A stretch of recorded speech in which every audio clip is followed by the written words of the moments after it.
If you ever had a second chance, you better be thankful.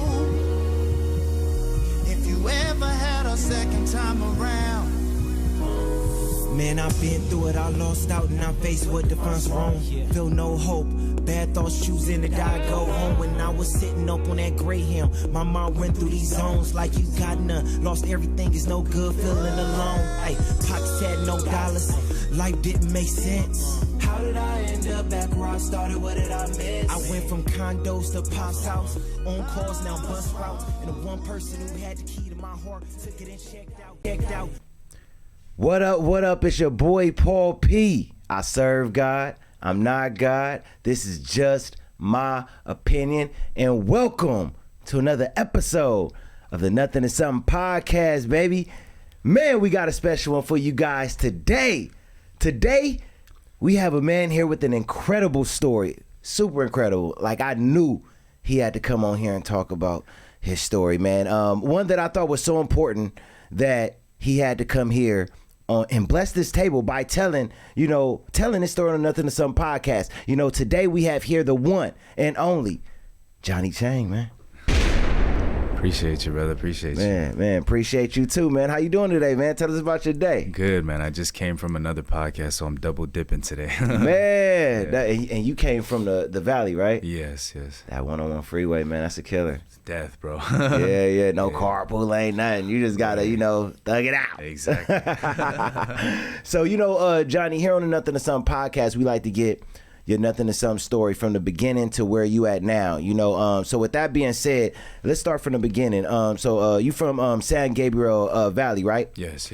So what was it like growing up in that area as a child? It was pretty hectic. Back in my days, there was a lot of like Asian and Hispanics in that area. So I was, it's right next to East LA. It's more on the east side, right? So it was pretty crazy. There was a lot of drugs, gangs, violence. And just a lot of culture shock in that area. So very, very poverty stricken when I was growing up. Wow. So did you grow up with both parents in the household and everything? Yes, I did. I had both my parents, my father and my mother. They're both immigrants from Korea, but were actually Chinese. So my grandparents ran away from like the Chinese Communist War. Wow. Okay. So what was it like, growing up with both parents? Like, what was your relationship with your mother, your father, and everything like that? So relationship with moms was just regular. I mean, she was a Buddhist, so fairly like religious and just a calm soul. My father, though, he was an alcoholic, so he just, beat on us, just a typical Asian household where father runs everything, mom's submissive, and that's just how it rolls. Wow. I mean, it was kind of like different. Like, I'm not going to say the abusive part was there, but when it came down to, my grandfather, he went by those old traditional, rules and everything like that. They had a lot of kids, 18 kids, and everything. Oh, yeah. My grandfather was a pastor. And, when you come from a background and family like that, old school traditional way, the woman more submissive in the house, the father is more aggressive and everything. Was it kind of like that, or a little bit more, strict, when it come down to your background and everything? For my family, it was more strict. Okay. My dad was just like kind of winging everything. I mean, he did have like a set type of thing, but it was very impulsive and emotional. So like he would just show his, one emotion was mainly just anger. He was just angry all the time. He never told us I love you. He was just more like, do what I say or else type of thing, So I classify that a lot of the times as like a dictatorship. Wow. Yeah. Okay. What about siblings? Did you have any brothers, sisters, or anything? Yeah, I had one older brother. He's about like almost 2 years older than me. Yeah. Wow. So just you and your brother, no sisters at all? No. Okay. So now getting into like your childhood and everything, let's say around like 8-9 years old, growing up a little bit, would you say you was like a trouble kid, or did you kind of stay out of trouble? No, I was a straight troublemaker. My mom would straight up call me troublemaker. In Mandarin, there's a saying for monster, so she would call me like little monster. Wow. I was always stealing. I was just getting into stuff, man. Like I was really enamored by like, I guess, just the gang culture, because I would see kids around baggy jeans and all that. So even when I would go to school, elementary school, they had like a dress code, but I wouldn't even follow the dress code. I was like 7, 8 years old at the time. time. So yeah, I always hung out with people kind of older than me too, so that probably had a little bit of an influence. But yeah, I was just a troublemaker, bro. I started with stealing. I was a straight kleptomaniac. Wow, that's crazy. What would you say, you know, like, of course, growing up in my environment, you know, I come from Watts, I come from the streets and everything like that. Yeah. And I know in my environment, we saw a lot of that. Right. So it's like, okay, one of the homies down there, he doing that, he ditching, he robbing, he stealing, whatever. Yeah. I'm going to do it too. Was it that for you? Like, what made you want to go into that direction? You came up in a strict parent household. What made you go in that direction? I think just the fact that because I was getting beat, I wasn't able to like stay at home often. So I would try to stay outside, you know, all the time. And I grew up with a lot of people in those Section 8 apartment housing and stuff like that. So, yeah, I seen them stealing. So naturally, you just do that. I think it did have an effect on me, just me getting beat at home and just not wanting to go home, trying my hardest to stay out as late as I possibly could without getting beat again. So I had to like balance that as a little kid. And when you're out on the streets or, you know, just even in the apartments where kids are just running amok, like you see crackheads, you see, you know, all these different people, then you start to kind of see that type of behavior and it becomes like you become part of that basically. Wow. Yeah. Wow. And I mean, you as a kid, like I'm already thinking about it. Like I already know of like, you know, in fact, it happened a couple of times, you know, growing up, you know, especially in my teenage years in my grandfather's household, we knew we was gonna get our ass beat. Yeah. You know what I'm saying? You know? And I could tell, you know, with the household you came up in as well, like it was some of the same, you know, things that were going on. So what made you like be bold enough to say, you know what? I'm staying out, you know, at 11, 12 years old. Yeah. You know what? I couldn't really get home, and there was like spurts of time where my dad would be drunk, so he wouldn't really care. You know what I'm saying? Like there's times where he's just chilling and doing his own thing. So I kind of was able to fill that out as a kid because that's still my father. So I knew like, okay, there's times where I can't, like how much I could push the envelope, if you will, right? Yeah. So I kind of like had that sense as a kid, but yeah, there would be times where I would get beat so much that you do also get to this position where you're like, you know what, just give me the ass whooping. Like you just get there and you're like, I'm gonna do this, I want to do it, I don't care, like I believe in myself, I'm gonna trust what I feel, and I'll deal with it later. And it just, you get to that point, you know, and even though at a young age, that's where I was. Yeah, wow. But you did have like, even though you felt like that, you did have the fear in your father though, right? Was that there, or did you get to the point when you started feeling like that, like I don't even have fear anymore, yeah. I don't care? Nah, I was still always afraid of my father, you know, to keep it real. But it gets to a point where it's more like it's weird. It's like you're angry, but you're also fearful. It's like a mix kind of thing, and then you just get confused, you know, because it's like you get beat up and then you go out on the streets and then you're like, man, I hate them, but it's almost like I took the anger out on other people and I wasn't able to do it to my parents, you know, to my father especially. So yeah. Wow. So, you know, moving on a little bit, I know eventually later, you know, around like 10 years old, there was an incident that led to you getting jumped and everything like that kind of changed your life. Can you kind of like tell us about that situation? Absolutely. So, I was walking home one time. We had just finished school, and this little car pulled up on me, and you know, they basically banged on me. I didn't know that at the time what that was, but they pulled out some Hispanic people, and they were representing their neighborhood or whatever, and then I just remember getting punched and then like getting punched again, and then I just started getting jumped. And they took everything. I think my pocket was ripped, took my shoes, all that. And then what I remember was going home though, I was more fearful of going home. You know, I was still trying to like understand what had happened. But I was more like, dang, my dad, I don't think he's gonna believe. Like I just knew that he was gonna make me explain, and I never had that relationship with my dad because I would always answer in one or two words. Yeah. Like I never even had a full conversation, a full sentence with my pops. So I know I gotta explain this, but I gotta explain it in a way, you know. So when I got home, my dad noticed that, you know, my backpack was gone, you know, my shoes were gone, and you know, I had a little bit of like a little blood here and there, little welts here and there. But he was like, "What happened?" And I was like, oh, you know, these kids, I didn't know the word. There's no term for getting jumped, right, in Mandarin. So I told him in my native tongue, I was like, some kids came out and beat me up, basically. And then he was like, when are you going to stop lying to me? Like, he just, he was like, there, because I guess he just didn't understand that. Like, who would just hop out and beat up a 10-year-old? But you know, being from Wise, being from different areas, like that generation, people would just be fighting. You could just be walking and people just want to beat you up for some crazy. At least in the San Gabriel Valley, it was like that. Yeah. So yeah, you know, and he didn't understand that, and yeah, he took me in the room and he beat me up. Wow. Yeah, and then at that point, I really solidified the heart that, you know what, I can't trust him anymore. Like, I can't trust my mom either, because it's like she's just gonna follow everything he says. So I just made that determination. I remember like crying in the room after, and I was like, I'm never, ever, ever, ever gonna let this happen to me again. Yeah. And then when I made that decision inside of my heart, like, I just was like, at the same time, I was like, I'm gonna do what I want to do.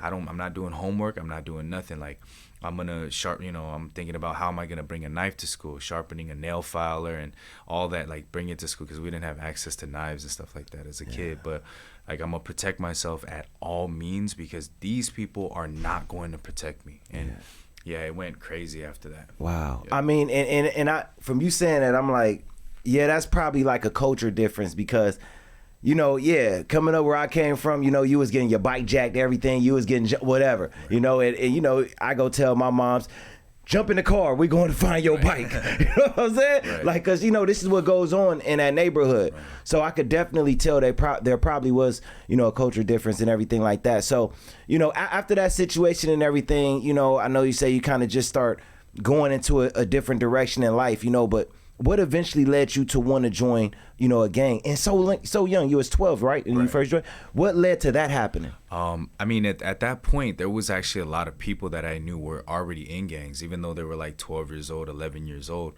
They was already hanging out with people, you know, and a lot of Hispanic gangs in my neighborhood, they're like that, you know, they're basically born into it. Their uncles, cousins, all that, right? So I had noticed their culture, and then I had seen that influenced our neighborhoods too, like my gang now, right? So I seen them riding around, and they were putting in work on people, hitting people up and all that. So yeah, I got hit up. I was just walking one time again, and they hit me up, and they were just like, you know, where you from, you know? And I didn't even know what that meant. I was like, I don't know what that means, you know? And they're like, what gang you from? And then they pull out the strap, you know? It was a little pea shooter, a little deuce, but still, you know, I was like, man, I froze.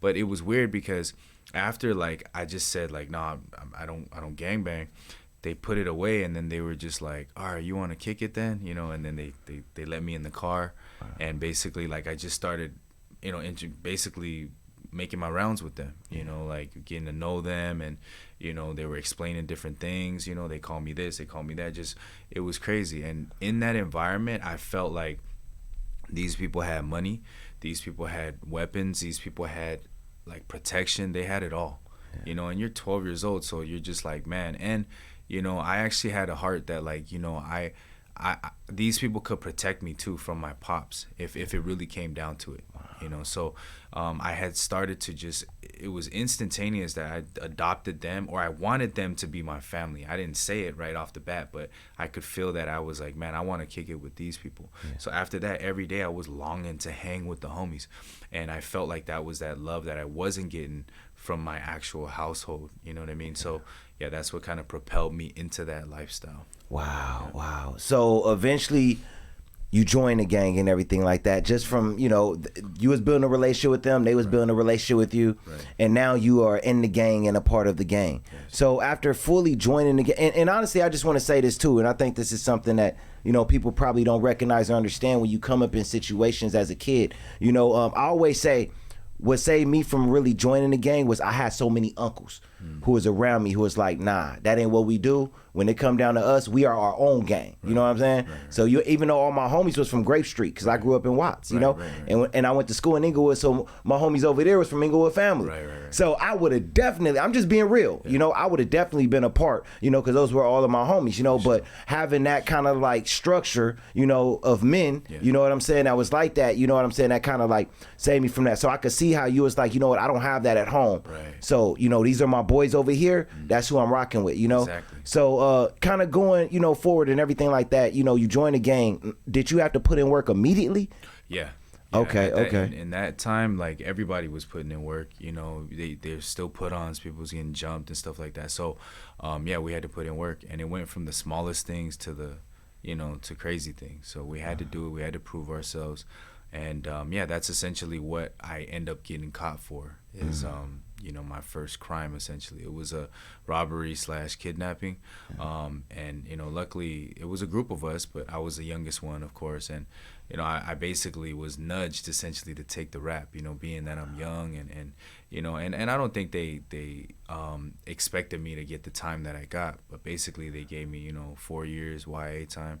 And yeah, it was just crazy after that, bro. Yeah. If you don't mind kind of like going into it a little bit, like what was it, like a store robbery, or was it like a house? Like what kind of situation was it? Yeah, it was more like just a regular robbery. Like we were robbing some dude who was at that time, I mean, he didn't even have that much money, but to us, any money more than us was money, right? So he had some stuff at his house. I think he had some family members that owned either a liquor store. I kind of forget, but what I do know is he had money, and we kind of just like impulsively like picked them up basically, and that's how it turned into a kidnapping. We didn't know, you know, taking him and in the car and all that was gonna be kidnapping, but that's what we did. We're like, okay, you got stuff on you, but we want you to take us to your spot, and then that in turn made it a kidnapping. Wow. You know? So it was really off impulse.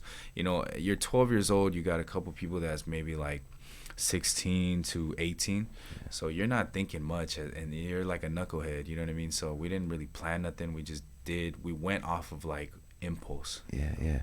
And I'm thinking about it. I'm like, man, you 12 years old kidnapping, and you a kid. Right. You know what I'm saying? Exactly. That's crazy, man. But it's just where your mind was at. You was like, whatever it is for the squad, right? Exactly. Yeah. So when you was like taking the rap for everyone and everything like that, you know, and fighting this case, at that time, did you feel like okay with that? Did you feel like, oh, my boys ain't having my back? Or did you feel like, hey, this is just what I got to do? It is what it is. Yeah. I mean, I was afraid of the big homies, right? So like they instilled that fear in us from a young age, but they also were very nurturing. It was weird. It was like they were respected, and I also had this agenda where I knew, because I had big homies who went to prison and stuff, and they got a lot of respect. So it was like I had like different mixed emotions, but I remember very clearly that I wanted to like obviously not take the rap. There was that heart, but then there was also like, bro, but if you take this, you could basically like elevate your status, which I knew I was twisted as a kid, but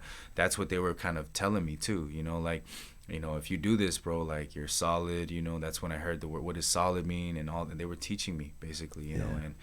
And yeah, after that they were like, you don't say nothing, you know, we kill snitches, this and that. So all that was like that fear aspect, but I actually never had a heart like, oh, I'm gonna tell on my homies, because I also volunteered. I was there, I was with them, you know what I mean? So I can't really just be like, these dudes and whatever. So I remember the cops saying, like, you know, if you just they try to turn the youngest ones always, because it's like you're scared and this and that.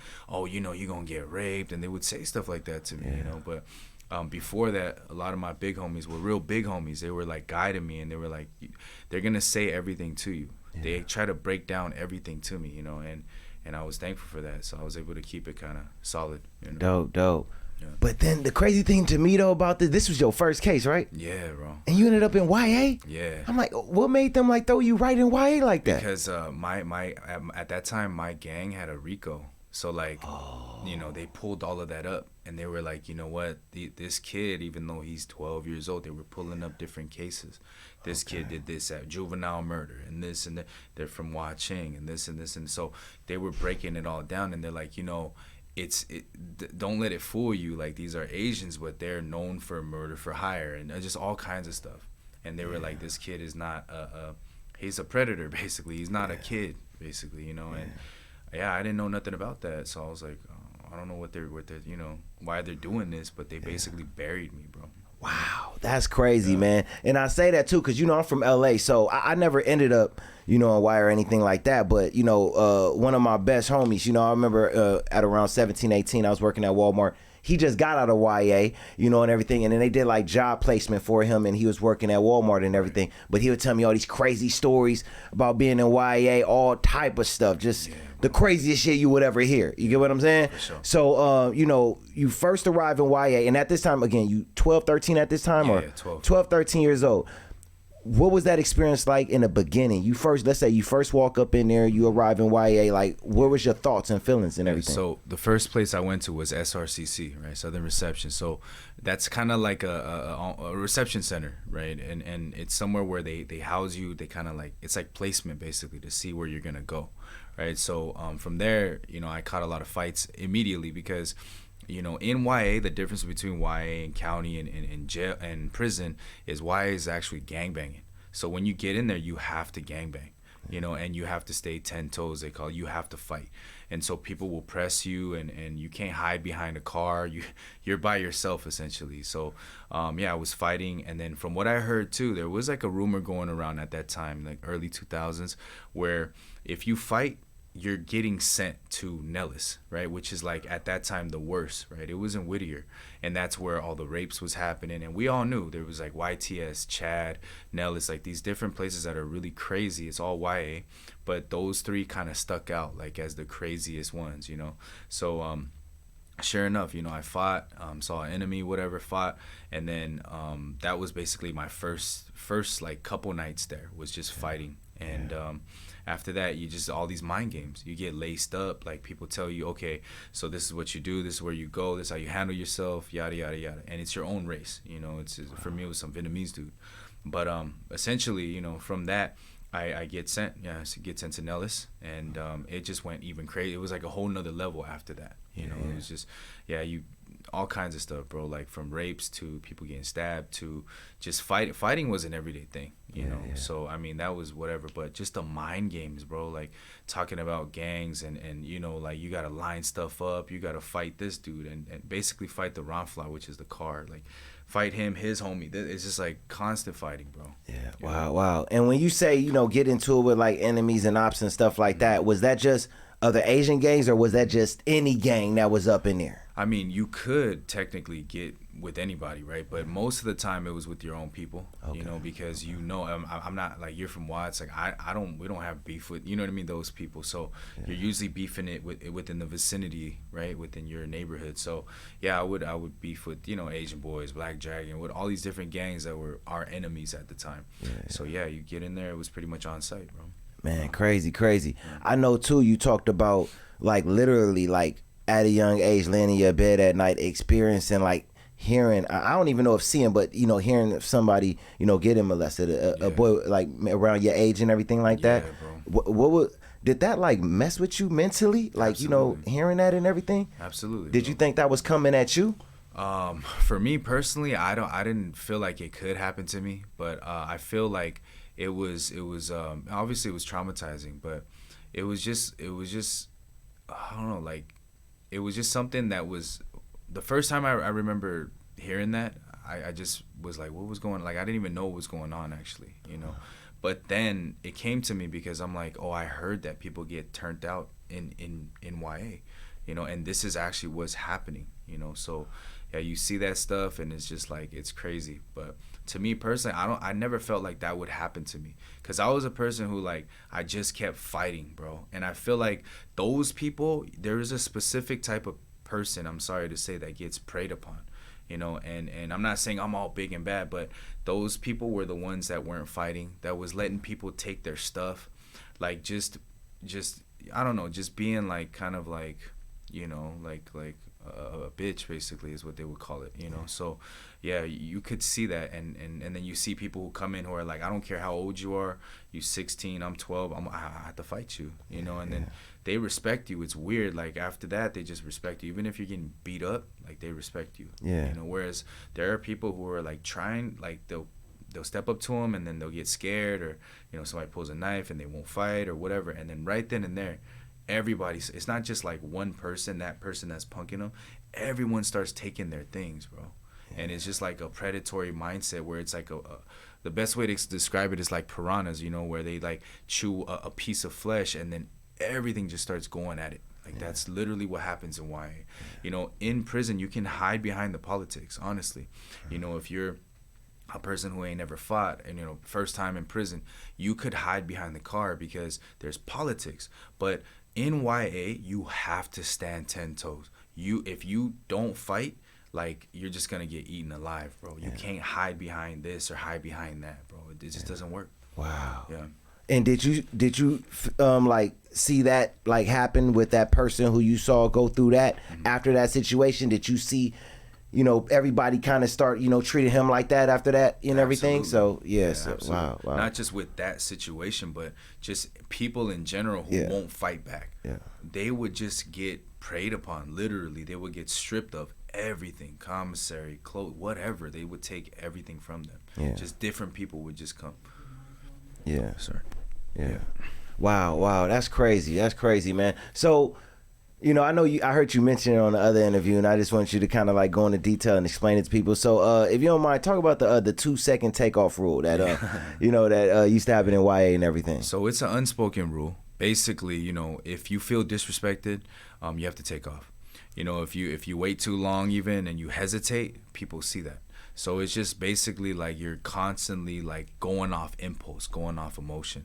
So, you know, I was saying it's a 2-second takeoff rule, but people who understand that, they know like, oh, that's true. Yeah. You know, if somebody calls you a bitch or a leva or whatever, immediately you just got to take off. You know what I mean? And there's no talking. You just go. So it cultivates this mindset of like, go. Like, I'm not going to take no disrespect. Like, it's a knucklehead mentality, basically. Yeah. So, yeah. Wow. Crazy. Yeah. So you spend the whole 4 years in there, right? Yeah. Okay, and now you getting out around 16 years old? Mm-hmm. Okay, so you getting out. I know you kind of like went back in quickly, but you know, before we get there, so you get out. Where did your life go after that? What steps did you take next? Did you go straight back to the gang, or what happened after that? Straight to the gang. Yeah. After that, I got out, and you know, I was on this arrogant tip. I'm not gonna lie. You know, I hop out and.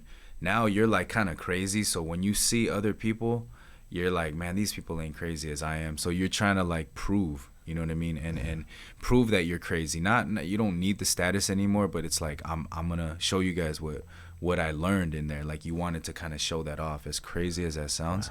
So that was me. You know, I hopped out and I'm like, oh, where's these enemies? Like, let's go. Let me show you guys how to do it. Like that type of vibe. And it was just evil, bro. But we didn't know. I mean, we felt good doing it. We were like, you know, you guys don't know what's going on. Like I went in there, and then that's even to the point where the big homies were like, bro, you got to chill. Like just because you've been to YA, don't act like it's not prison. So I heard it crookedly, like, oh, okay. So for me, the next step is prison. You know what I mean? Like that's when you reach that level of, you know, gangsterism or whatever it is. So yeah. So what was you out there doing that even made your big homies, the OGs, that's like, okay, yeah, put in work. Yeah. What was it that made them even look at you and say, bro, you know, chill out, you know? Just doing reckless stuff. Like they didn't want you to crash out. You know what I mean? Like my big homies were still like very like organized at the time. So they were like, okay, yeah, if you get somebody and there's a reasoning behind it, yeah, that's fine. But you're just crashing out just to crash out. Like that's stupid. They would call it stupid down. You shouldn't be stupid down. Like you should be down, but you shouldn't be stupid down. You know what I mean? And they would tell me, and I was just stupid down. Like I don't care. I'm gonna do this because I had so much rage in me, bro. I had so much, you know, just I felt that I had that victimized mentality. Like if you're happy, I got a problem with it because I'm not happy. So just like people who would be happy, like I would be a real short fuse with them. You know, like, man, you don't understand. I would always say that people don't understand me, and then I would just go based off of that. Yeah. Wow. No joke. Yeah. Now, when you first got out, you know, I'm pretty sure your mother and everyone like that was happy, right? Like, what was the relationship with your parents when you first got out? When I first got out, they were happy, but like my father was, you know, trying to like, I guess not guide me, but trying to tell me what to do. And at that point, I just had no respect anymore for authority. Like at that point, I would say I had no more fear for my dad, you know, after going through all that and this and that. So I just always understood it as, look, they don't understand. Your parents are never going to understand you. They didn't grow up here. They're not in the gang life. They're not even your family. Like they just don't get it. So they just had you, and then, you know, they beat you, and that was it. You know, so you got to take care of yourself. And that's just what my mentality was. And in YA too, anyone who's done a good amount of time in YA, they teach you this, where they say forget about your family because you're going to max out, which means, you know, just because you get 4 years doesn't mean you have to do all the 4. Usually your parole dates are usually like half time or whatever, like 2 years. Yeah. But most people who are in YA, they usually max out because like you're fighting all the time. So you're getting these write-ups called level Bs. You're getting all these like just violations. So it just adds a lot of time. You know what I'm saying? So you get maxed out basically. But so you know, if you got 9 years, like they may say, okay, you're gonna go home and whatever, but most people don't make that. They actually do the 9 years, and some people actually catch murders in there, catch a lot more time. You know what I mean? End up going from YA straight to prison type of stuff. So, they told me basically forget about your family. You know, and for me that was easy because I was like, I don't have a family. Like I was more missing my homies, if anything, than my parents. You know, so. Wow, no joke. So when you got out, you went, you know, you was living with your homies and stuff like that too, basically. Yeah. Well, I had to go home because then, you know, you still have the probation stuff. But in terms of like, was I home? No. Yeah. Of course not. You know, I was just doing my own thing. Got you. And your main thing that you was doing was mainly like robbing and stuff like that, right? Okay. Also, was you like taking drugs? Was you into the drugs and everything like that too? I was. What specific like drugs was you know? So at that time there was meth and like ecstasy. Okay. Yeah, and then of course weed, you know, was always around, but not the type of weed that it is nowadays. It was more like Reggie, right? yeah. That had the little seeds in it. Right. Yeah, you know, I'm from that area, man. You know what I'm saying? So yeah. Okay. So what was it that, like, you know, like I said, you wasn't out that long, but what was it that got you sent right back to jail? I did a shooting. Okay. Can you kind of like talk about it a little bit? So you know, it was just over some dumb stuff. Like, you know, it was like a road rage incident. It was a type of like a freeway. It wasn't really technically on the freeway, but it was kind of like on the on-ramp type of thing. So it was, you know, classified as a freeway shooting. But yeah, that's what happened. It was just rival gang stuff, or at least I don't know if it was a rival, but it was some person who I thought looked like this. He was throwing up gang signs, whatever. So I just started shooting at him. Wow. And I used that's what I'm talking about, like how stupid I was and how impulsive I was I was driving my own car type of thing. Like, you know what I mean? So immediately they sent the warrant. Like, of course, you know, whoever witnesses, you know, called, got the license plate, all that. So yeah. How did y'all both even know y'all was both gang members? I'm like trying to think like, how did y'all even know that, you know? Well, I mean, you could tell. You could tell, you know? Okay. Back then I was bald-headed and, you know, the other dude was bald-headed. He was tatted down, you know what I mean? Wife beater, and you over here throwing gang signs. I'm throwing gang signs, and I'm like, all right, whatever, you know? So Yeah. Wow, crazy. Did you hit him? Like, did he get hit? No, I didn't. Yeah, I hit the car, but no.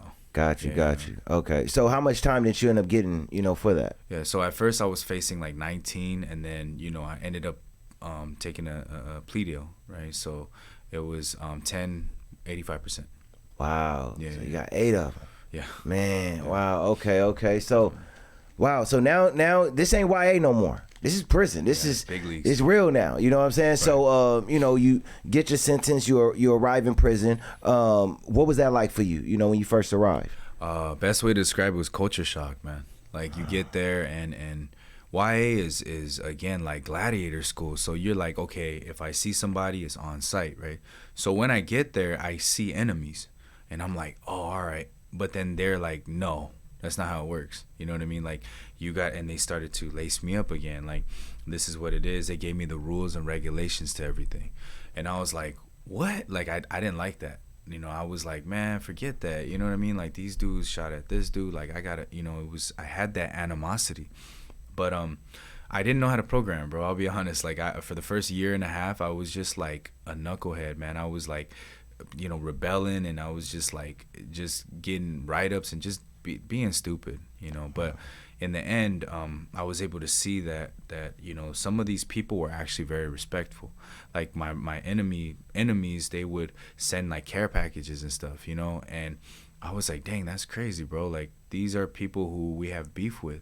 And right there, I was able to kind of see another angle, like another side of people. Yes, you know, I'm on this side and you're on that team, but we're the same. Actually, you also had an alcoholic father. You also went through poverty. You also got picked on. You also grew up in the same area. We're literally mirror images of each other. We're just represent different gangs. And that's when I kind of started to calm down a little bit. And program correctly, find my routine and all that stuff. Wow. Just to take a step back just a little bit, you know, when you was, you know, first locked up, you first went to prison, you know, and you, like you said, you kind of was like, hey, I'm not feeling, you know, that we have all these rules and structures. Did you ever put yourself in a position where you did something and your OGs wanted to DP you or anything like that? I mean, yeah, I did. You did? Okay. Yeah, what was it? That one I can't really, speak about, but yeah, I basically took off on somebody when I wasn't supposed to, and yeah, I got beat up for it. Yeah. Okay. I mean, after that though, I bet you was like, okay, right. I got to get my shit together. I got 8 up in here. Right. This is real. Right. Exactly. Yeah. So even though after that you learned the system and everything like that, you started to kind of like feel depressed, in some stints and everything. Yes. Can you kind of go into like what was the depression coming from? Yeah, I mean, at first I thought it was coming from prison, right? I was facing a lot of time, and it did hit me, bro, where when I actually went and was in reception and all that, I was like, man, you know what? I'm really facing some time right now, and I think it was just, just that feeling of like emptiness, man. I was like, what is this feeling? Because I'll wake up with a pressure in my chest, and I didn't understand what that was. And I kind of felt that in YA too, but I think because it was so like busy, like I didn't have time to really think. Like I was always on my P's and Q's, so like I didn't have time to actually like be self-aware or assess myself. So I was just rolling with the punches. But when you get to prison, yes, it's hectic too, but there are times where there's like that safe place within the car, within the politics, where you can actually relax and chill. And that's when I took the time to actually think.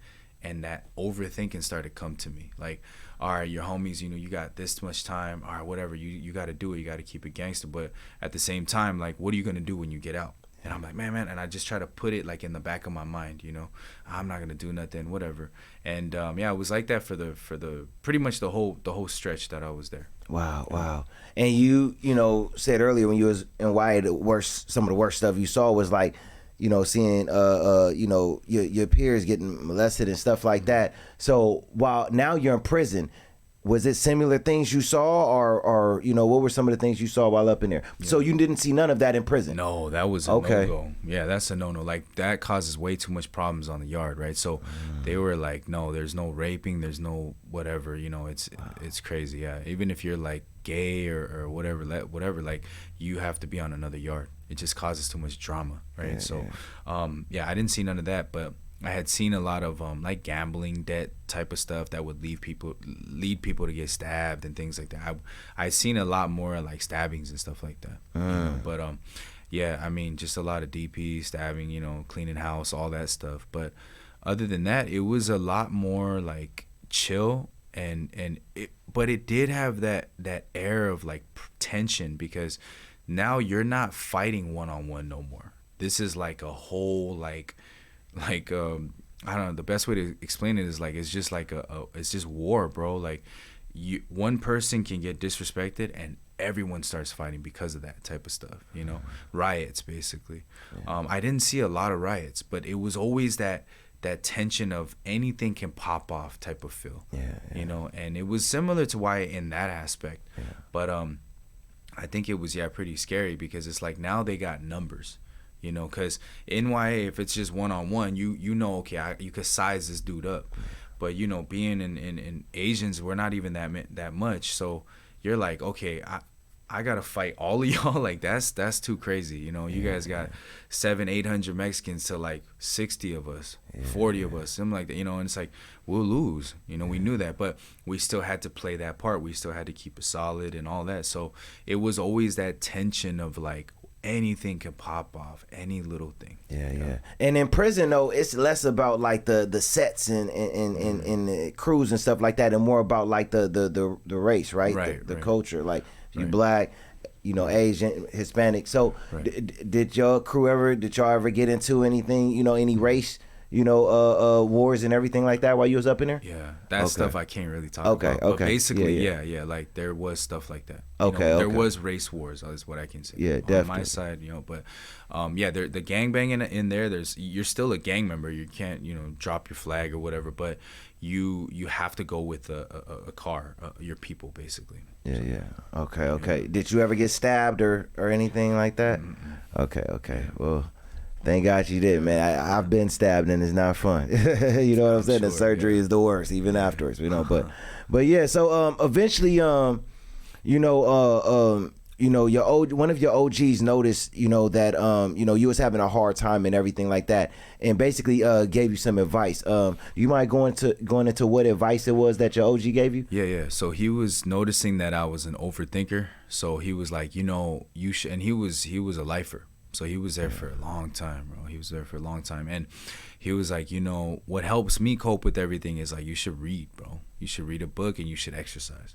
So, you know, he kind of like, not him, but one of the other dudes taught me like a routine, you know, his little program. And I started to kind of read, and I had a cellmate who was actually Muslim at the time. So I would actually read with him the Quran and all that stuff, you know, and I was like, yo, this is different. And so we read it like often, you know. He would pray, teach me how to pray and all that stuff. So he would give me that advice that you got to occupy your mind and your time, otherwise you're gonna rot away, literally. Yeah. Wow. And so while you was up in there, you said you read the whole Quran. Did you read the whole Bible too at that time? Yes. Yeah. Yes, Wow. That's a lot of knowledge, man. Yeah. And you feel like that kind of like changed your mentality. I'm not saying it got you to where you was gonna eventually go, you know, with everything, but did that change you, kind of like reading all of that, like in a different way? There was like some things in parts of the Quran, in parts of the Bible, but like I still didn't understand it. You know what I'm saying? Like it wasn't clear to me, and I would have questions, and so I think I wanted to pique my interest, but like when I would ask my celly, you know, and it's no disrespect to him, but he couldn't really answer the things clearly, or at least to my standard. So I just did it based off of like I wasn't ready for it. I just did it just because I felt like this is what's gonna pass time, and this is what's gonna, you know what I mean, like help me with my speech. And so I wasn't really searching. I just was like reading just for the sake of reading to occupy my time. But it didn't really like do anything for me. I know that sounds crazy, but like it didn't do anything for me. Yeah. And your celly, what was he? What was his religion? So he was Muslim, Okay. and he was Arab. He was Arab. Yeah. And they come with the others. So Arabs and, you know, those types of people, Middle Easterns, they come with the Arabs, most of them. Got you. Yeah. Okay. And you know, I want to ask you too, your sibling, was your sibling, you know, kind of like out of that type of lifestyle, or did he ever like FaceTime, or what about your sibling? Yeah, he faced a lot of time too. Okay. Yeah, he did more time than me. So, but him too, like he kind of got into it a little bit later, like around 16, 17. Yeah. He was always a good kid. He just kind of got picked on, you know what I mean? And he was getting kind of like phased out by people and just like picked on and singled out. And, you know, so he just ended up joining the same, and he knew my homies, so we all just ended up hanging out, you know. And they were like, bro, I mean, you know, in my neighborhood, the way it is, we have a lot of relatives, like brothers. Me and my brothers, bigger homies, you know, they got big homies, got their brothers, and it's like really tight knit. So, you know, he saw that and he kind of gravitated towards that. And so, yeah, he ended up catching a case too of a different type of shooting and all that. And then he did a long time. Wow. I mean, how did you feel? Your younger brother? Older brother. Okay. Mm-hmm. I mean, so have your other older brother ever like felt responsible, like for seeing the direction that you went in and everything when you was younger? Not at all. Okay. Because me and him were polar opposites. My older brother was always respectful to my parents. It's crazy. Like he was the older brother. So in Asian tradition, like the firstborn is kind of treated a little different than because the younger brother has to respect the older brother. You know what I'm saying? So like I couldn't even call him by his like government name. I had to say big bro. And if I didn't, you know, I would basically get like beat or chastised for that, you know. So and I was like, bro, you only like a year and a half, 2 years older than me. I'm gonna call you big bro, you know what I mean? Like I'm just gonna call you by your name, which is whatever your name is. And my parents would hate that. So you know, he was just always a kid that kind of, in my opinion, got more attention than me. You know, he helped my parents when he was young, and he had good grades. So that's why my mom was always like, you're a troublemaker. You're a monster, because that's why we even had you, because we had a kid like him, and we thought it was going to be the same. But I was more like bad as a kid, man. Yeah. Hey, ain't that crazy though, Johnny? Like we'll call like the homie big bro, but you know what I'm saying? Right. To like the brother, you like, I ain't calling you big bro. You know what I'm saying? That's crazy though, right? Right. Yeah. So eventually, you end up getting out and everything like that. So you served the full 8. Yes. Wow. 8.5, yeah. A full 8.5. Okay, so eventually you get out, you know, and at this time, what are you around, what, about 20, what, 8? 23, 24. Oh, Yeah. 23, 24. Yeah. Okay. So you get out 23, 24. Did you jump right back into the gang banging and everything, or where did your life go after that? To be honest, I didn't. I was like, all right, look, I just spent some time in prison. I just, you know, and at that time we had got shipped all around, bro. We went to, you know, Ironwood State Prison, and then that was already like Arizona border, basically. So my parents, you know, it being far from them, and then when the governor, Arnold Schwarzenegger, came into office, he did the prison reform. So he was trying to make California a lifer prison. So he started shipping everybody out. You know, so I went to, you know, Oklahoma, Mississippi, all these. It was just too far from me, bro, and that put a lot on my mind, you know. So I had made a determination, like, I don't want to come back to this place. I'm gonna try to fly straight. You know, I didn't tell nobody that, but that's really what was in my heart. So I speak to, you know, my homies, and I kind of let them know, like, hey, I'm gonna kind of lay low, and they respected it because they understand, like, okay, you just got out, bro, you got to get your foot in and all that, and I was like. You know, it was always on the table, like, yo, we know you got a couple strikes, this and that. You know, it's going to be hard for you to find a job. Yeah. So if you need it, it's there type of thing. Yeah. But, you know, and I was like, no, let me try it out first. So I was being honest, you know, I was trying to be like a good person, a good, you know, civilian, and mark the box that says, did you, you know, have any criminal records, et cetera, et cetera. I would explain everything, case, whatever, all that. I didn't get any love from anybody, right? And after that, I just started to feel again that pressure in my chest, like, you're inadequate, bro. Like, look at you, you're scum now. Like, you know, you just nothing, bro. And you should just you like, what is the purpose of life right now? Yeah. You know, so, and I just hated that. I was like, man, so I guess I'm born into this world already messed up, and I'm just going through depression. I can't get a job, I can't lift myself up, and it's my fault. And like, I deserve this, you know. I had that type of heart, but then it was also like, it was like always fighting inside of me, like, man, but I was born in this way, man. I didn't choose. And it just like, and it just made me snowball into like just the deep depression, deep emptiness, deep like void feeling inside of my heart. Yeah. And I would still hang out with the homies, you know, but you know, it was just this up and down lifestyle. Like, when I was with the homies, I was happy, I was cool. On the drive home, I'm feeling like I'm crashing again. Dang, I'm empty again. Man, I gotta kick it with the homies again. But it's like, bro, it's a Tuesday. Like, what can you do? You know what I mean? Yeah. They're doing their own thing. They're making their rounds. So I just felt that, and and then I ended up eventually going back to, you know, my friends again and looking for illegal opportunities to make money. Yeah. That's what I did. Yeah, and it's different, you know, this time from when you was younger, because at that time it was about gangbanging. Right. 23, 24, it's about getting some bread now. Exactly. You know what I'm saying? Exactly. And did you have any kids or anything, you know, around this time? Yes. And everything? Mm-hmm. Okay, so you have a son? You had a son or daughter? Yeah. Okay, so it's really about, I got to get this bread. Right. You know, so you started jumping back, you know, up into the, you know, that lifestyle and everything, you know. So what were some of the things that you know, jumped into, you know, kind of like trying to have your life going the right direction, but you jumped over there? What were some of the things you jumped into? Just like selling drugs, bro. That was the main thing. I just jumped into that. You know, there was nothing else that, you know, you had to have startup money. I didn't even have like startup money, you know. So the best way to get it was either to rob, and I was like, man, if I do that, you know, I'm like 0-2 for that. You know what I mean? Like, I can't. I'm probably gonna get caught up again. So I tried to just go the safer route, which was selling, and you know, I was doing okay, but again, I was on parole. So there's times where, you know, you're moving stuff in your car and whatever, like, it's very risky. So I always felt like that looking over the shoulder type of thing. And then you got people who is trying to rob you and stuff like that, right? So I had devised a plan to basically rob somebody, well-known drug dealer dude at the time in my neighborhood.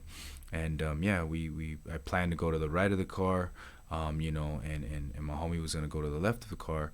And we were just going to rob him, take him for everything, you know. And as I step to the right, he steps in front of me. So, of course, naturally, I just go to his side, right?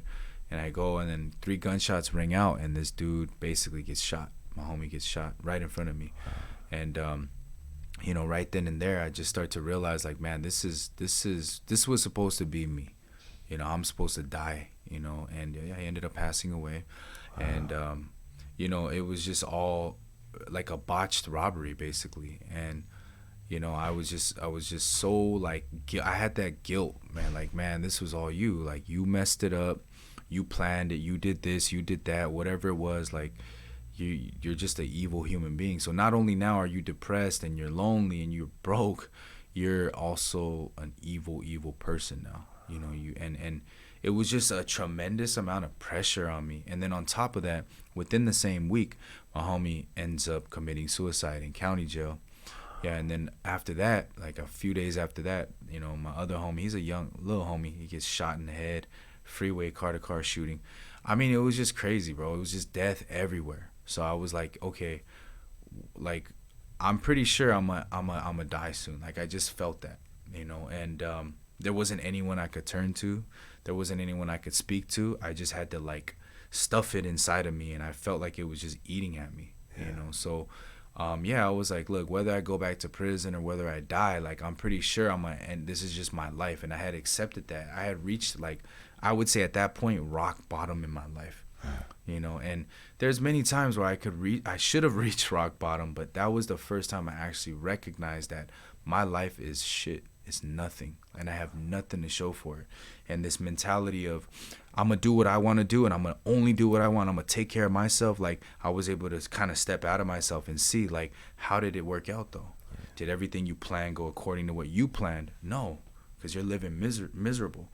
Did you want to end up depressed? No, you hate depression, but why are you depressed? You know, so it was just a lot of this started to develop inside of me. It was like almost bursting out of my heart. It was weird. Yeah. Wow. And even though all of these things, you know, happen, you know, back to back, you know, losing your friends, witnessing, you know, and I just want to take a step back, man, you know, just to kind of like, you know, talk about that a little bit, if it's okay with you. Like, what was it like you witnessed your friend, you know, get shot and end up dying and everything? You was like right there. What was that like? Did that mess you up? Like, what was that experience like seeing that? Yeah, it's just the sounds. I remember, like, just everything, bro. And it's something that every time I speak about it, it's like it does rip me open, you know. And it's like, yeah, it was bad, man. Like, I remember, like, vividly that sound. It sounded like you got the wind knocked out of you, but it's just like this. It's more intense than that. But the best way to describe it was he just had this, like, tense hardening of every muscle in his body. And yeah, it was basically dying. Yeah. And it was scary, bro. At the end of the day, it was scary to see that and to witness all of that and to still have that pretty much. I mean, we have memories, so it's like it's ingrained in our mind, you know. But I've thankfully learned how to cope with that, how to move forward with that, you know, through religion, through pastors, and just be able to kind of overcome that. But before, I couldn't even be able to talk about it. Like, I wouldn't be able to even think about it. It was just crazy. Wow. Yeah. So, you know, moving down the road a little bit, eventually you did get locked back up. Yeah. You know, what was this for this time? You know. No, that was after. That was after. So, okay, so this time, you know, you out. This is when you was out. Right. Okay, so after this situation and these situations occurred and everything, you had a situation where, was it a friend who came and talked to you, you know, and kind of was like giving you some advice, you know, because he saw, like, you know, you kind of like going through things and everything mentally? No, it was my mom, actually. So, your mom? Yeah, so okay. My mom at this time, well, she, in prison, she would always give me Buddhist chants and stuff like that, and because she was Buddhist. But there was a one point, like maybe towards the end of my sentence, like last 2 years, I would say, she was like, you know, when I was short to the house, she was like, you know, you should think about God. And she started talking about church stuff, and I was like, yo, what the heck is going on? You know, like, you like, I didn't have an issue with her being Buddhist because that was traditionally what we were as Asians. Most Asians are Buddhist. But when she started talking about Christ and Jesus and all, I was like, bro, you're crazy right now. You like sip the Kool-Aid type of thing. You know what I mean? So, but she was just like, explaining to me how she was peaceful and happy, and she didn't force it on me, but she was like, yeah, you should think about it, you know. But I was like, Mom, I flexed on her. I was like, I already read the Bible 2 times, front to back, and I didn't find anything, you know what I mean? And so when I got out of prison, like, you know, all that was happening. My mom's car, like, conveniently broke down. She was in San Bernardino. She was driving I remember, like, a Camry or whatever, Corolla or Camry, one of those Toyotas, and it overheated on the side of the road. So, you know, and we didn't have AAA at the time, so she was like, you know what, I need you to pick me up, and I need you to drop me off at the church that I'm going to. So, you know, I'm like, okay, cool, you know, that's Mom's, like, I can't leave her stranded. My brother's locked up still at this time, so I'm like, you know what, I gotta do it. So I go and I pick her up, but I tell her vividly, like, I do not want to go in your church. I'm just dropping you off, Mom.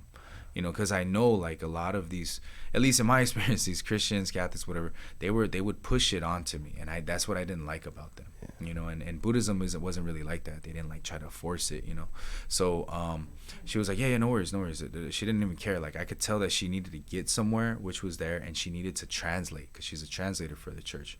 So yeah, I get over there, and, you know, I drop her off, and right then the pastor runs out, you know, and then he's just like, hey, Johnny, like, good to meet you, you know, like, we got this black bean noodle, right? In Korean, it's jjajangmyeon. That's what it's called. So it's really, really, like, good. It was my favorite, basically, thing, right, to eat. And I was, like, smelling it. I was like, dang, that's crazy. Like, and he goes, yeah, if you want, we'll box it up for you. He wasn't even like, come inside, you know. Being Asian, we still have that respect of, like, when an elder, say just a doctor or a lawyer or a pastor, somebody, like, they come out and they reach out and they offer the food, like, you kind of have to, like, be accepting of that, you know what I mean? Because that's disrespectful if you don't do that, you know what I mean? Unless it's like your mom's friend, and when you go to their house, you don't eat any of their food, like, you just don't touch it. But if it's somebody of status and they're giving you something, if you don't accept it, it's very disrespectful. Wow. Yeah, so I was like, you know what, I'll just, like, I'll go inside, you know. He's like, oh, really? All right, let's go. So we go inside, and he starts breaking down the gospel to me, basically. Wow. Yeah. So out of nowhere, you know, you pull up with your mom, the pastor peep it out. Oh, Johnny over there. Out of nowhere, he didn't know. Did he know, like, your background, history, anything? He knew that I was locked up, but he didn't know that what he knew that my mom had two sons locked up. Yeah, that was the extent that he knew. He didn't know anything else, because my mom didn't even really know my crime. She was just like, you know, it was like, she didn't know the details of it. She's like, okay, he carried a gun, shot somebody, whatever, like, that was it. You know, she didn't know, like, how long. She didn't, like, none of that stuff. She didn't know, you know. First off, she doesn't, like, really speak English that well, you know, and it was just she didn't know. Yeah. You know? Wow. So what got you, I know the pastor came and talked to you, but what got you to go inside and sit down and talk to him, you know, and everything? Yeah, the food and the fact that he wasn't like, you know, come inside and eat type of thing. You know what I mean? It was more like, oh, we have, like, little containers, and I just felt this pureness in him, like, you know, because I've been around all the evil stuff. So when I had seen him, I was like, this guy genuinely seems like he's a genuine dude. Like, he don't strut around like I'm better than you type of feel. He was more just, like, kind of concerned for me. Like, oh, Johnny, thank you for bringing her. Like, man, appreciate you. Sorry that this, you know, our church is so, he even said, like, I'm sorry that our church has all these events and it's inconveniencing you. And I was like, what the hell? Like, who talks like that, you know? So he was very respectful. And, you know, I was like, yeah, man, like, for him to be disrespectful and then we're in prison and it's all about respect, to kind of disrespect him was just not a good feel for me, not a good look. So I'm like, okay, I'm going to just, you know, go inside and entertain this real quick and be cool with him and then pay my homage and then go out. Wow. But when I get in there, he starts breaking down, like, what sin was. You know, he asks me some peculiar questions like, do you know what sin is? And he says, are you a sinner? Like, do you think you're a sinner? You know, and I just felt like that was such a loaded question. I'm like, I know what sin is. Sin was, you know, evil things, you know. And he was like, you know, and then he goes, so then, okay, you know that, but are you a sinner? And I'm like, of course. Like, who isn't? Like, are you saying you're not a sinner type of thing? So he goes, not so, right? He literally says, like, that's not what it is.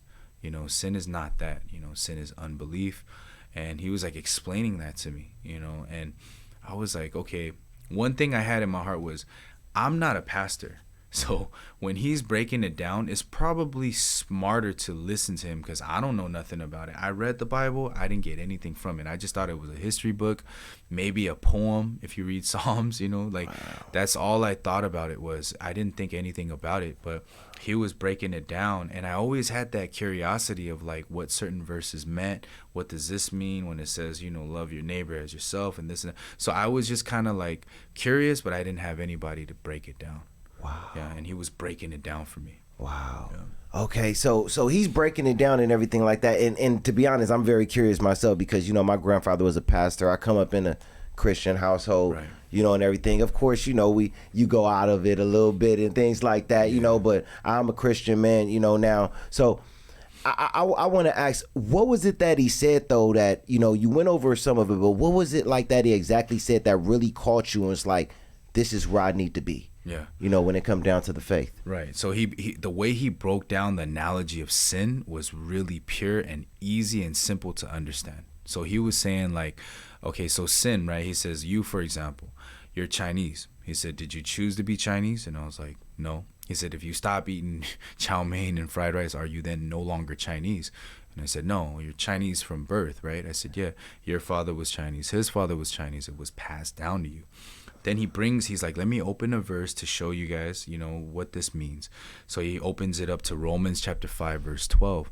And it basically says that through one man, sin entered the world. So he says, likewise, right, Adam, there's a man named Adam and his wife Eve. I was like, yeah, I know about that. You know, and he goes, good. So through Adam, he sinned and it started passing down. He said, it's not that you choose to sin. It's because you're born as a sinner, you produce those things. So then he kind of made a joke. He's like, it's not that you eat chow mein because you're Chinese. You're Chinese and that's why you eat chow mein, right? He was like, it was the other way around. And then he goes, people who don't understand this, they become empty. And I was like, yo, like that hit me. You know, because no one ever talked about emptiness, void. They would say depression, but the word that he used was emptiness and void. And that's exactly what I felt. Yeah. And I was like, I didn't know how to express it, but that's how I felt. Yeah. Like this hole in my heart, you know. And then, yeah, he was saying that, you know, because you're an imperfect person, a sinner, right? He says sin is just a simple way of saying how imperfect you are. So you're an imperfect person trying to be righteous, trying to produce perfection. He says, do you think that you can ever become righteous by yourself, like become, you know, perfect on your own? And I was like, no. And he goes, exactly. He says, amen, right? And he goes, so that's why, like, every religion is no disrespect to them. That's what he said. Buddhism, Hinduism, Judaism, all Muslims, they all teach you to do good. He said, but Christianity, what we believe in is you can't do good unless there's a blood. Like somebody has to pay for that. Somebody has to do it for you. And that's Jesus. So he said, likewise, your emptiness that you feel, you've tried to get out of it. Making money, doing drugs, women, etc., etc. But it's never successful, he says. But Jesus has to come and do it because it's a spiritual thing. And then when he explained it that way, I was just like mind blown. And I was like, oh, that makes total sense. I never understood sin like that because every other church, even in prison, was like, y'all need to, these are other prisoners who have become ordained pastors, ministers, are saying you guys need to stop sinning. But he was basically telling me you can't stop sinning. There's a difference between you have to and you can't. You understand? So he was like, God has to do it for you. And that just like locked me into him. Like, okay, so he's saying this and I know he's going to basically tell me how God did this and that, you know. And then he starts talking about Jesus. Wow. That's amazing, Johnny. Yeah. Really amazing. You know, and you know, a lot of people don't think about that we're born in sin and we inherited it. You know, and everything like that. A lot of people don't think about that. They're just like, oh, I got issues, I got problems, and, you know, I got to figure it out on my own. You know what I'm saying? Or they're just like, this is just who I am. They don't think about that. You get what I'm saying? Like, even when it come down to, like, you know, a lot of my cousins and family members growing up, we was at some point afraid sometimes to go to church. We was out there, you know, doing our thing, smoking weed, whatever. It was like, man, I'm trying to stay away from going to church. You get what I'm saying? Like, that's the way we thought, you know, because my grandfather was strict with it. He was like what you said, you can't do this, you can't do that. If you do this, you going to hell. So we was like, damn, you know what I'm saying? Like, man, I can't what? You know what I'm saying? I can't have a girl, I can't, you know what I'm saying? All this type of stuff. So we ran from it until, like you, some of us, including myself, got around, you know, pastors who kind of like preached it a little bit differently, went more into the explanation of, look, this is the way it is, you know, and we all sin. But when it come down to it, you ain't necessarily a person that's gonna go to hell, and you can repent. You get what I'm saying? We all have sin within us. Period. You know, so I could see how that kind of like opens you up to where you're just like, wow, I now understand it differently. And this is something that I need in my life right now. That's amazing, man. So what direction did your life go into after that? You know, you heard that, now you want to change your life. What direction did your life go into? So after that, you know, he explained to me about the Jesus thing and how, you know, Jesus came and died for my sins, and that, you know, true repentance is turning away from your thoughts. Right. So he showed me Hebrews chapter 10, verse 14 says, for by one offering he hath perfected forever them that are sanctified. He explained what tense perfected was. It's in past tense, meaning already perfect, already completed. And then he said forever means eternally. And then he shows me 17, and their sins and lawless deeds will I remember no more. So he's like, Johnny, this is God saying Johnny's sins and his iniquities will I remember no more. So then he goes, do you think then he could lie and be like, but in 2007 you did a shooting though, you have to pay for that? No, he sent and he paid for that already.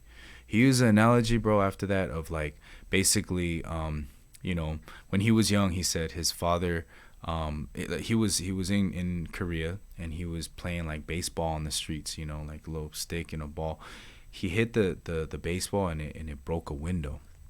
And then he was only like, I don't know, 7 years old, 8 years old. So the guy walks out and he goes, hey, come over here, you know, because he's seen him break it, right? And he goes, where's your father, right? And then he goes, oh, my dad's here, whatever. So he goes to his dad. His dad ends up paying for the window. And he goes, likewise, right? Even though I broke the window, right, my father paid for it. He says, same thing with sin. Even though you sinned, somebody, your father, paid for that. And then I was like, yo, like that just blew my mind, you know? So from there, he says, I think you should like stay with us, you know, like stay inside of the church. I'm not saying like live with us, but you should come more often. He said, and then he used analogy again. When you're with your homies, what do? You guys just do hood stuff. You know, you're naturally going to get pulled, you know, by your homies, because it's natural.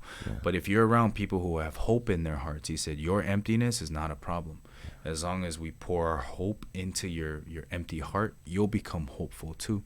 You know, and that just made me feel like, man, that this dude actually is going out of his way to actually help fix like the core of my heart, basically, from inside out.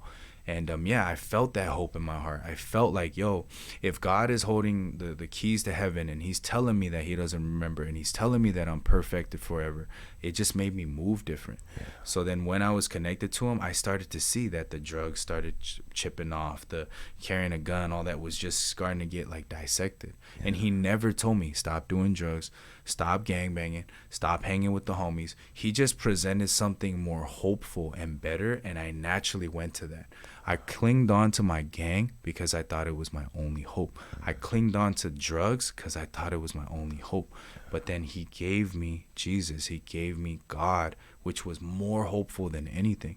And this is where I'm at today. Man, amazing, man, amazing. So how did that had to like kind of shock your mom? How did your mom feel about that? Just seeing your life change and like, wow, I introduced him to the church, but I didn't know that was going to happen. You know, how did your mom feel about it? She cried, bro. She was next to me that day, and because he asked me, he said, are you, according to these words then, are you righteous or are you a sinner? And I said, I'm righteous according to because God took care of everything. He didn't fail, right? And then he goes, you're going to sin until you die because you have flesh, right? Like this imperfect thing is just going to mess up. But you got to understand that's not your identity.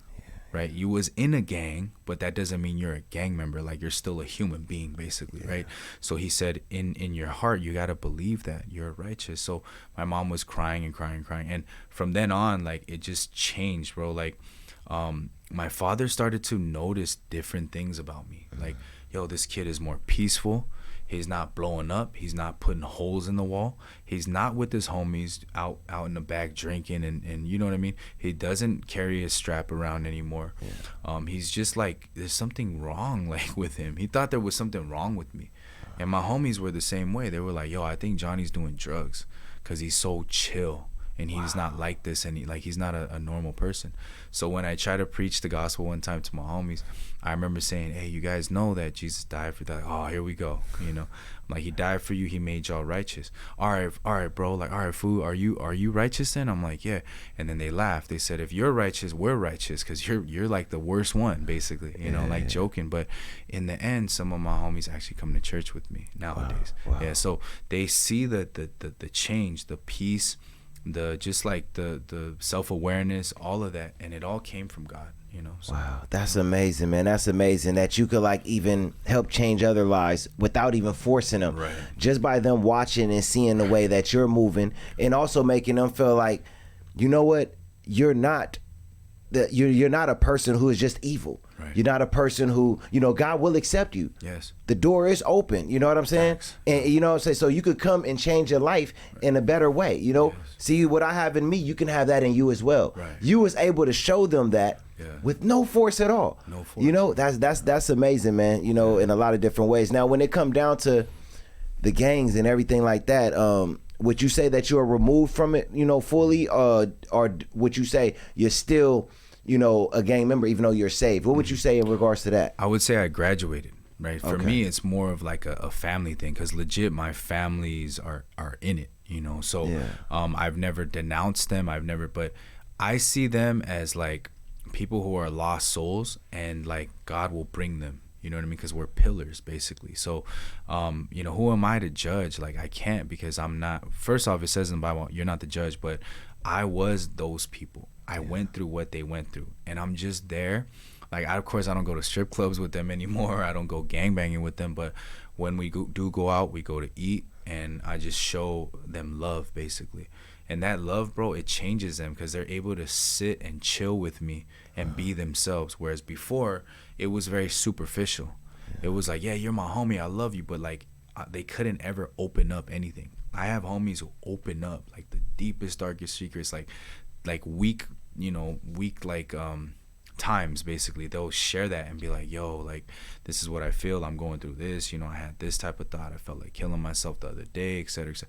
So I'm so thankful for that, you know. But a lot of people can't say that, and I think that's what's beautiful about my gang, my neighborhood, is that they support me. Every one of these podcasts, they're rooting for me. You know, big homies all the way down, they respect that, even if other people don't respect it. You know what I mean? They're like, no, we know what Johnny's about, and for him to do this is not him. There's just no way that it's him, and I feel like that's so glorious to God, because it's true. You know, but yeah, in terms of a gang member, like, no, I wouldn't say that I'm a gang member. What I would say is that, you know what I mean, I'm still the homies and I'm still bros with them, but it's like, you know, that's not really my identity anymore.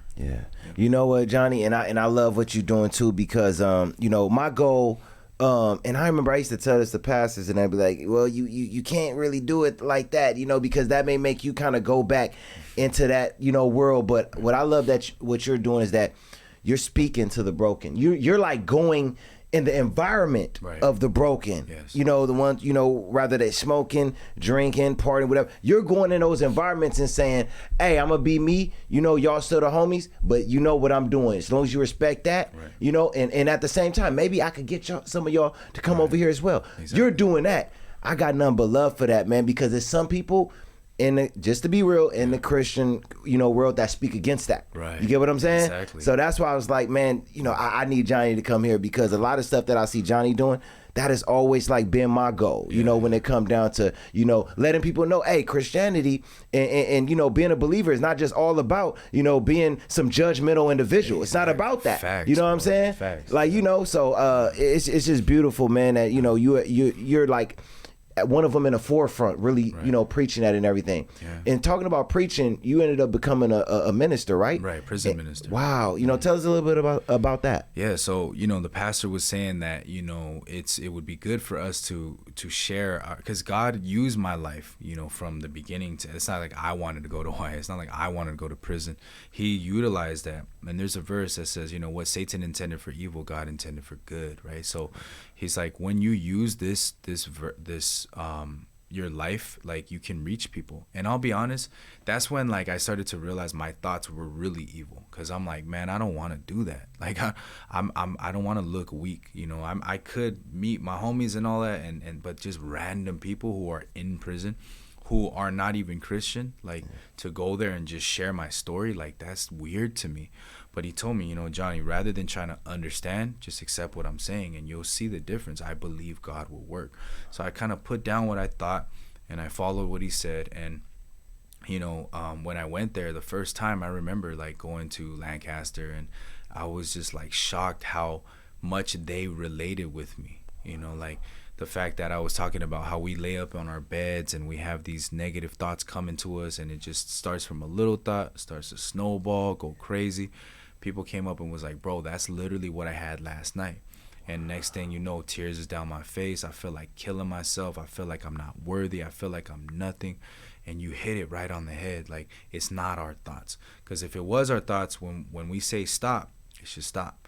But why does it keep going? It's because there's something that's pouring into us, trying to drive us that way. Nothing is happening, but in our minds is racing and racing and racing. Because, and you don't have to be a prisoner to go through that. Most people who aren't in prison also go through that. Anxiety, panic attacks, etc. It all starts from that one thought. So as I was kind of seeing that, it moved my heart, like, man, you know what? I just want to pay it forward, because I know the antidote to what they're feeling in that emptiness, and it is Jesus, but you can't just, like, force it onto people, So the way my testimony works, just like with Soft White Underbelly, I just shared my testimony, whether it's on this podcast, that podcast, and people start to come to the water, if you will, and they drink, right? They're like, man, that's what I felt. Because we're all interconnected through sin. We're all interconnected through the struggle. Yeah. And at the end of the day, one thing that you're showing is that, and that's why, like, a lot of people are very interested in your story and listening, is that at the end of the day, I feel the majority of people really want to, people are really curious when it comes down to the Bible, Christianity, and things like that. Yeah. And just to be real, Johnny, you make the faith welcoming. You get what I'm saying? Like, your story, showing people, like, I come from where you come from. I've been the most evil, more evil than what you think. And look at how my life has changed. Amen. You get what I'm saying? Amen. And that's just beautiful, man, in a lot of different ways. So what are you're welcome, man. So what are some of the other things, you talk about, preaching and, the jails and everything like that. Are there other things that you're working on as well? Yeah. So essentially everything is just focused on the gospel. So when I'm basically doing, like, speaking now. So people are telling me, to go to Oregon and, like, flying me out to different places that we have lined up, to basically speak. So for me, I do want to push that gospel, the true gospel, which basically where it's welcoming, because it's not like God says he didn't come to condemn the world, he came to save the world. So that's really what I'm trying to do. Like, if the pastor was to come and tell me, like, you need to stop doing this, you need to stop, I would literally be like, how? Like, let's try to equip people with the tools rather than just barking orders at them to do this, and that. You know what I'm saying? So that's kind of where my heart is like, bro, I got to give I have the tools, not because I'm great, but because God was able to bless me with it.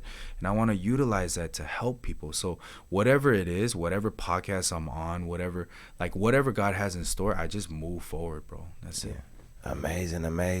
That's amazing. And what church do you go to at the moment? So I go to a church in Temple City.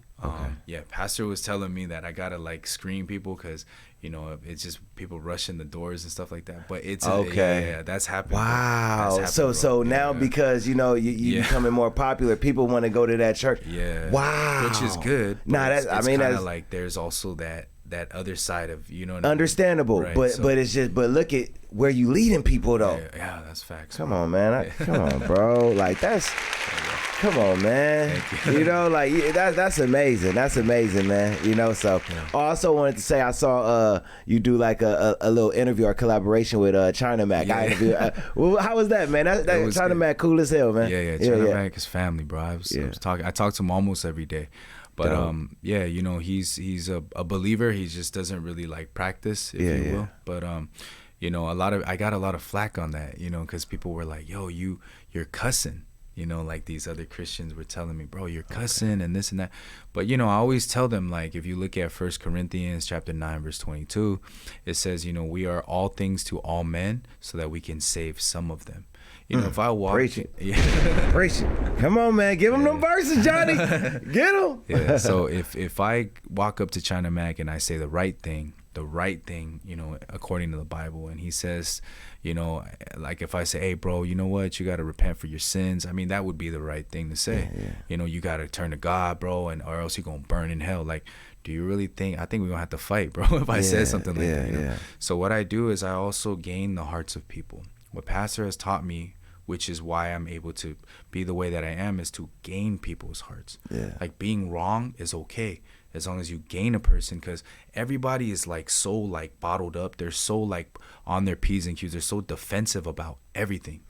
And you can't fight that with just hammering at them. You know, you got to actually be able to gain them for them to see the pureness of your heart, and then they naturally will open up. So he's my bro, like for real. He hangs out with me, like we go out to eat, all that, pick him up, whatever. And it's like, how, bro? And we feel that peace amongst each other, whereas like other people, like he's just going at them, you know what I mean? So it's China Mac, bro. He's China Mac, but dope. You know, shout out to him, and yeah, I just try to gain people's hearts, bro. That's what it comes down to. Man, shout out to China Mac, man. One of the coolest dudes I ever sat down with, man. Let him know you was here, man, and everything. You know, so last question, John. You know, what is something that you would say to all the young men out there who is, you know, gangbanging like, you know, you once was, and didn't see an exit or way out? You know, they feel trapped, you know what I'm saying, and see gangbanging as the only way to go. You know, they don't have faith, they not in church or anything like that.